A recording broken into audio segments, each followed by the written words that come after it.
I'd love to see you do something with Here's That Rainy Day. Okay. It's a favorite song for me. Well, then let's take a look at it. I'm going to do the same process again. This is not something I have an arrangement written. Do that, and I would encourage you guys to do that with your favorite songs. It's just to sit down with a fake book chart, a lead sheet, and try to just map out some voicings. Sometimes you want it fuller, like with bass notes. Sometimes you want it up on the higher end too.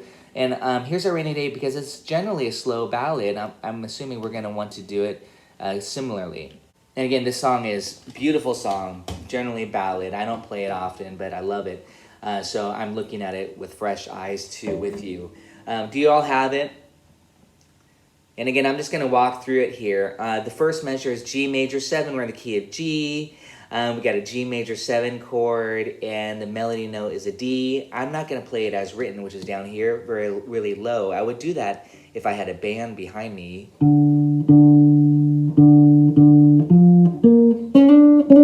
However, chord melody, I'm going to put it up an octave.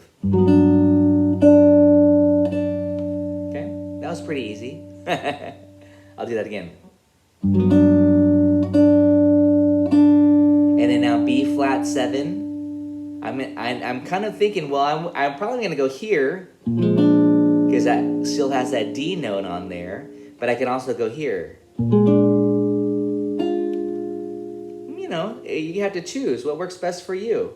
As long as you get the D, F, and then now we need a B flat, so I'm going to go to my inversion here, and then B flat 7 here. I'll do that again, B flat 7. This is chord inversions anyway, see, we get to use it in context. B flat 7, which is just this guy, but I'm not worrying about the bass anymore. And then B flat 7 right here with a third on top. I'll make it kind of bluesy.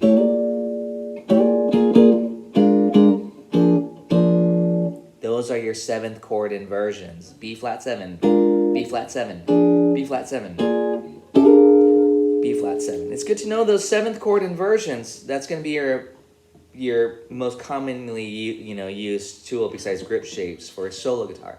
So now we have this in time, very slow.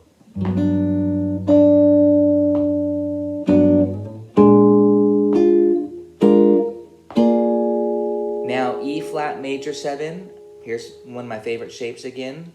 But I had the option of either doing this. Remember, here's C minor 7, but here's C minor 9 or E flat major 7. And then I'm going to go to the C. So I'm kind of treating it like it's C minor almost. If you really want the bass note in there, big stretch, get the E flat here. But I'm not worried about the bass. A lot of it's just kind of implied. And then C. And then on this little chromatic B to the C, just a neighbor tone, I do this. I'll do that again. A flat major 7. So I just kind of anticipating the A flat half step below. Okay. And hopefully you know that shape for A flat major 7. You can also do it here. Same, sounds the same, a little bit darker over here. Same 4 notes. But notice the side slip, the half step. So here are the first 4 bars, really slow, in time, very straight.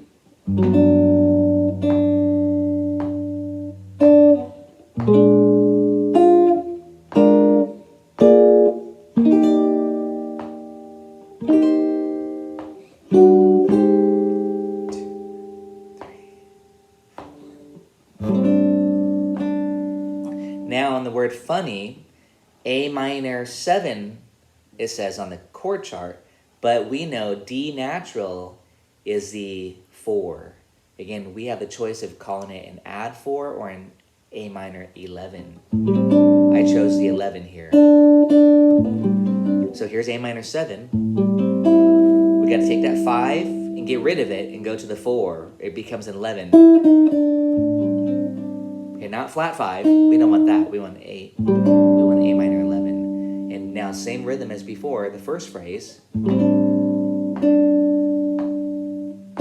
now D7 with the root on top. And and then F sharp, the third on top. I'm going to grab this shape, and then the A on top, and then C on top. Now it's just an arpeggio, by the way. It's just this to the G major 7. I'm going to play that phrase again. Stop there.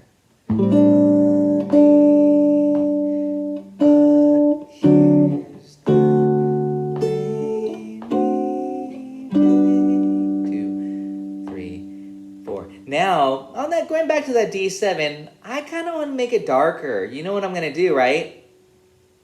Diminished 7 substitution or diminished triad. So I'm going to play the D7 like this to start with. Here's, but I'm going to kick into the diminished triads.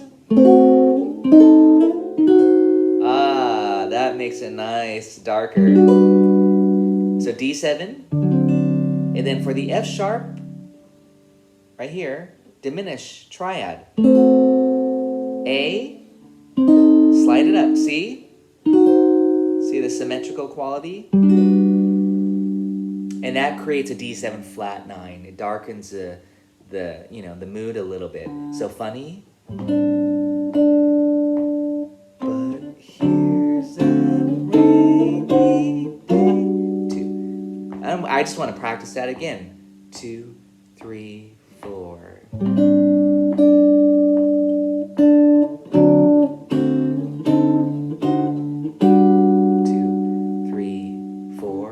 2, 5. And that I'm just going to do chords. I'm not going to worry about, melody there. It's just kind of the filler, 2, 5. I chose G13. And then the C minor 7. You could choose a G7 or G7 sharp 5. I just chose a 13 to make a chromatic line like this. Then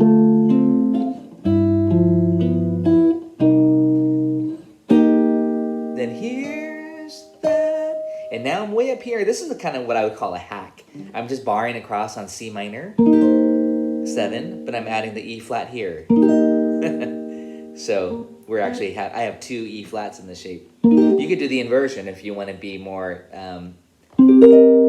technical. So either the quick hack or this, you choose. I think I'll go ahead and stick with this inversion since that's more of what we're studying right now. 7th chord inversions. Here's that. And then now for that F7, okay, or do I want to diminish it? I'm not going to diminish it. Just go to F7 inversion. So that's C minor 7 on the word here's, that, half notes. Here's that, F7. Okay. Now we have the G in the melody. So maybe I'll do it here. That's an F9. See, that's why I didn't want to do the flat 9 because I was already looking ahead and knew that it's a natural 9 right after that. And then the A flat is this, Purple Haze. Woo, passing chord, because you're going to then go into this. That's a nice little lick, chromatic there. Okay,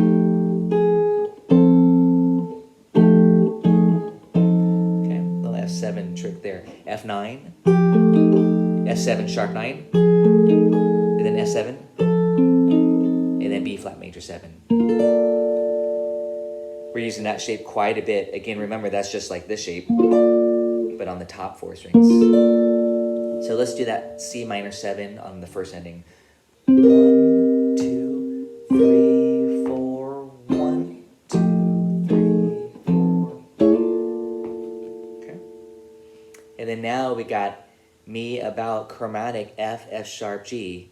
And I'm going to do this. I'm just going to grab a triad. And I just wanted to simplify the texture instead of filling it out. I didn't want it that full because I just did this. And I'm going to go straight to a B flat triad. The 5th on top. Now augment it, so sharp 5. And then go into the E flat major 7. Again, there's many options. I'm just trying to keep it very simple and very playable. Playable is the key word. 1.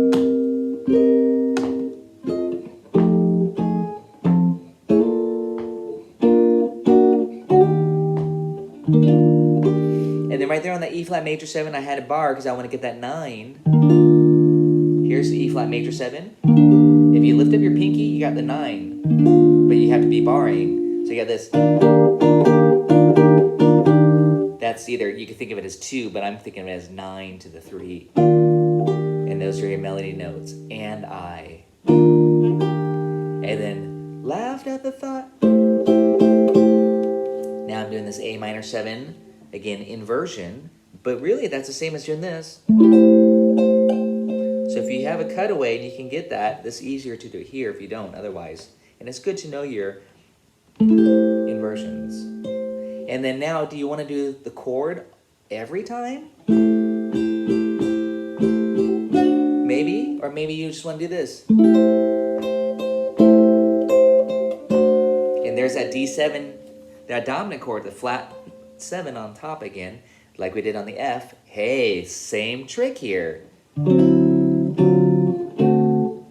So it just was a direct modulation of that lick. Before we did this, now we're doing on D. See, these composers are taking these ideas and really, recycling them. That's very important in composing. So we have this. Here's that rainy day they told me on the first ending.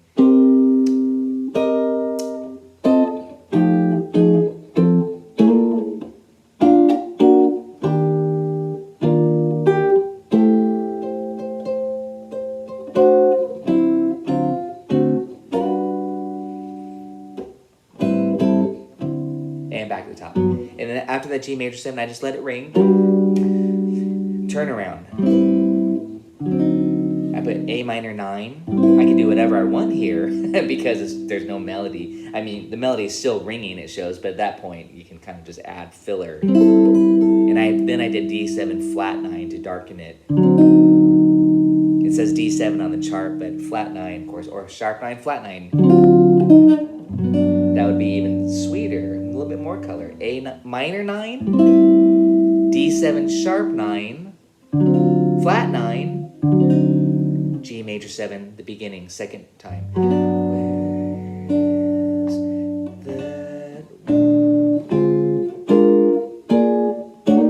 I realized I did something differently than I did the first time. That's okay. Just to demonstrate. Oh, I didn't do the diminished. Then I kicked in the diminished. And then 2-5. Second time. Second ending now. Now it's not C minor like it was before. C minor, by the way, is a minor 4 chord.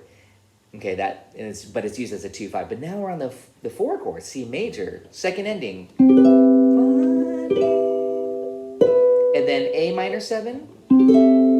Notice the inversion here. A minor 7 is the same as C6. A minor 7 equals C6. That's very important because I'm thinking C major 7 and then C6. Which can also just be called A minor 7. And the shape, the melody is E and A. Hey, that's right here. So again, I don't have to work very hard. C major 7. Funny how love comes. And then on the D7 chord, we have a B note. Well, I'm going to grab that's the 13. So the theory is very important. And then we got the C note. Flat 7, and then B minor 7 with the inversion, the third on top. And then the E minor 9 to the 3.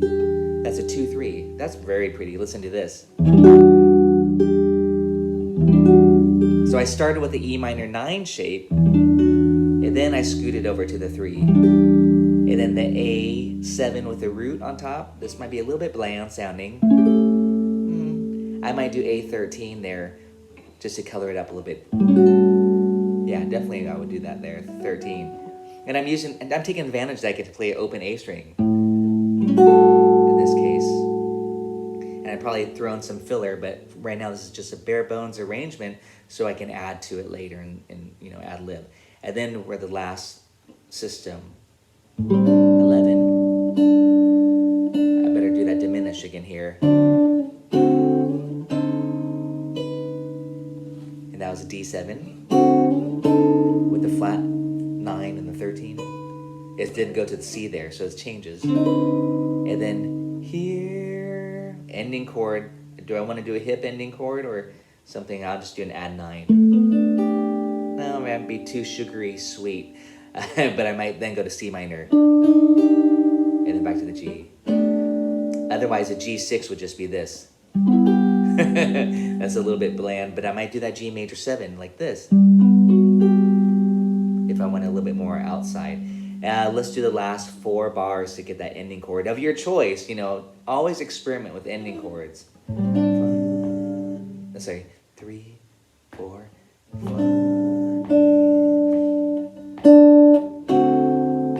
Oh, I screwed that up. I didn't do the D7. I'll try that again. 2, 3, 4.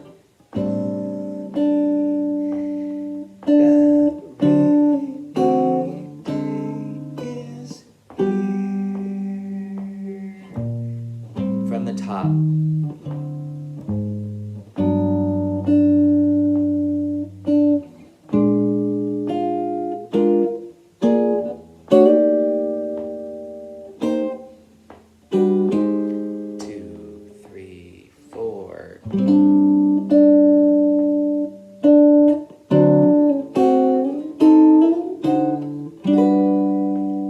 Just a lot of space.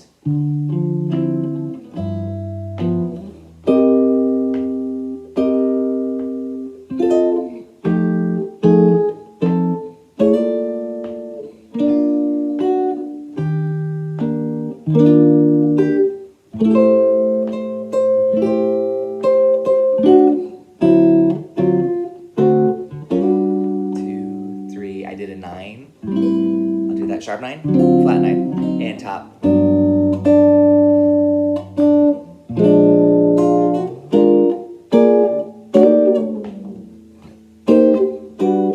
Changing this rhythm a little bit, almost a little bit swingy.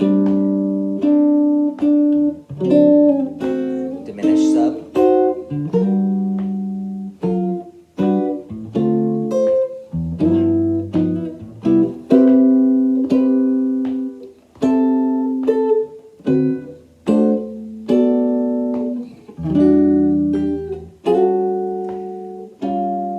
Leading.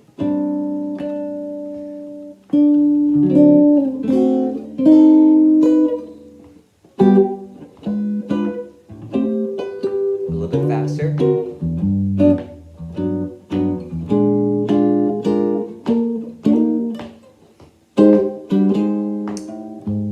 Now that I'm kind of getting the hang of it, now I can speed up a little bit.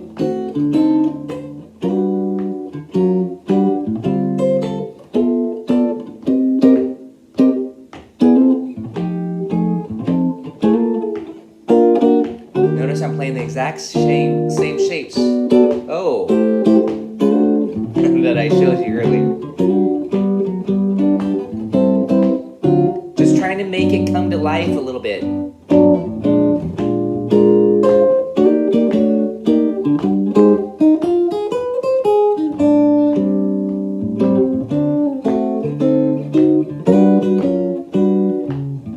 A little bass line. Talked about last time.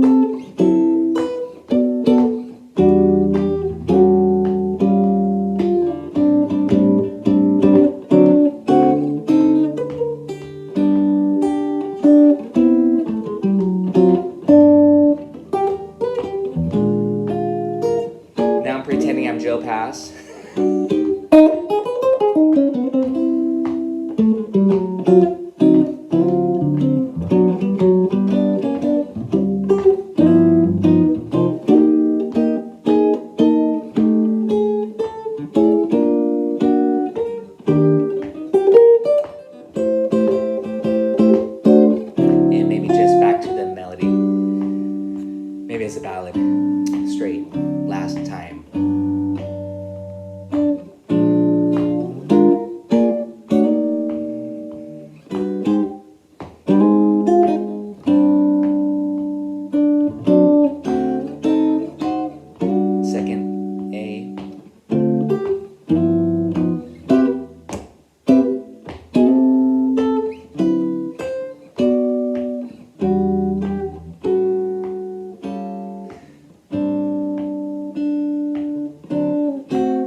maybe just tag that. And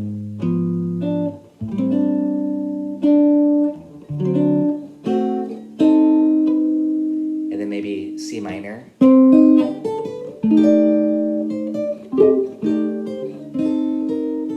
then to the 1. And then inversions. Just to give it some filler there. That's how I would do it. 20 minutes on that arrangement, done. Now I gotta write it out. But you guys get the idea, right? It's a beautiful tune. It's nice to have a bare bones arrangement. You know, it's nice just to work with a simple lead sheet without like all this fancy chord stuff. You can fancy it up and add some bass line movement. You know, you can add 2 5s. That'd be like another level. The next step I want to say by adding some cliches, but I always like to start with a bare bones arrangement and then think about how I can hip it up. You know, adding 2 5s, adding chromatic cliches, passing chords, whatever. But that's my recommendation, is start simple. Well, thanks, guys. Any questions on that at all? I mean, this is kind of the whole goal. It's just to be able to take a lead sheet and have fun with it and then make it turn into music. Make it swing or make it as a ballad or bossa. Listen to Wes's version.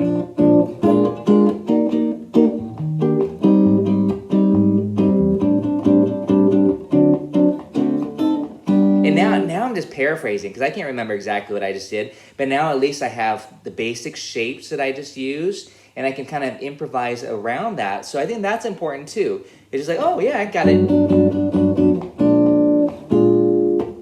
You know, you can use the shapes that you just kind of had and hopefully messed around with it. So.